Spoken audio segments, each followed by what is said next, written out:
When I first got the tumor, we named the tumor Mae West because we thought the Wild Wild West. So this is some tumor getting out of control. We named her Mae West. So Mae West went to surgery and she didn't go away. So now there are two tumors. So Mae Lest, which is Mae East, and Mae West. And then we created a little poem. Mae Lest, Mae West, go away. Mae Lest, Mae West, you can't stay.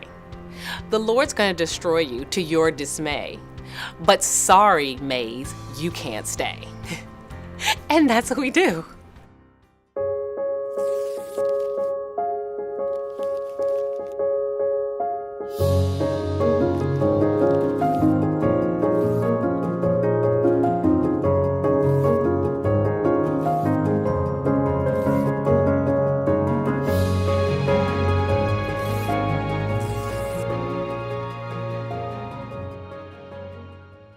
I was living in Tanzania and I started to have sort of this protruding stomach and some pain and discomfort. And at that time I was teaching Zumba, eating well, living kind of this healthy lifestyle, hiking daily. And it was sort of odd that, I kind of had this stomach that was sort of starting to come out. So we went to a doctor because the discomfort became a little bit unbearable. And they suggested you get on a plane and go home, like go back to America. After a series of tests, they said I needed to see a gynecological oncologist, which I didn't even know they existed. I didn't even know what that was. I then did some research. Dr. Lynn from Sibley kind of emerged. And I came here and I saw him and he said, hey, there is definitely some mass there. And so I had surgery. And then he said, you had stage 4 uterine cancer. And I was kind of like, I don't even know what that means because cancer was never a factor, so I never even looked up anything on cancer. I didn't even, stage 4, how many stages are there? Are there 7 hopefully? She has cancer, you get that and you're like, oh, the death sentence? Like my wife has a death sentence. But kind of like everything else, like if you really look at it in perspective, that's the worst moment because you could cry, you could scream, you could pull out your hair, you could sit down, but then you have to move forward. I have 2 kids. At the time they were 8 and 6. We realized I wasn't coming back, so we now needed to relocate back to the US. At that time, I had to kind of explain what was going on because I knew there'd be physical changes. I had to explain to them, Mommy's hair will come out.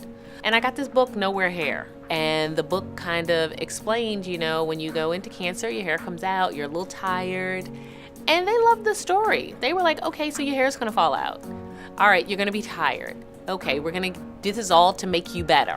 I don't lie, I don't tell them there's one. I don't just be like, oh, this is gonna be easy fight. They know this is gonna be a fight and us and the maze, it's us against the maze, We're putting on our fighting gloves, And on days when I am well, I give them all the energy I can. High five. My wife. And on days I'm not, I really explain to them, Mommy's not feeling so great today. This is not a permanent state. Mommy's tired today or irritable today. And they're like, okay, well, I'll stay out your way. If you need anything, let me know. Now, working, being a mom, being a wife, and still trying to maintain a certain morale in the household and, with yourself is very complicated. It takes a lot of energy. It's draining. There are good days and there are some difficult days. There are days when, I'm just tired and I'm in tears. And my husband is there and he's like, okay, you're tired, let it out. And I let it out. This has been a journey, and you do kind of have to top up the gas tank. How do you do that and, get ready and always be in, unfortunately, fight mode? We did decide that we needed to talk to someone at Sibley, talking through frustrations. Sometimes you make bad decisions. It's hard to manage when you've made a bad decision. So sometimes you realize having a support system outside of your marriage also to help you understand someone else's perspective.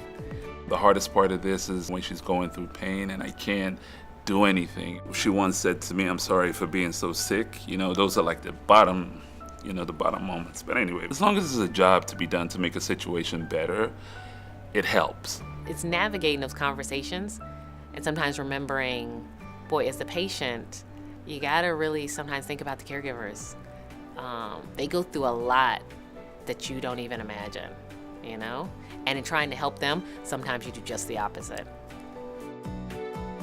It's about going into trials. It's about putting up the fight. It's about waking up every day and thinking, okay, one foot in front of the other.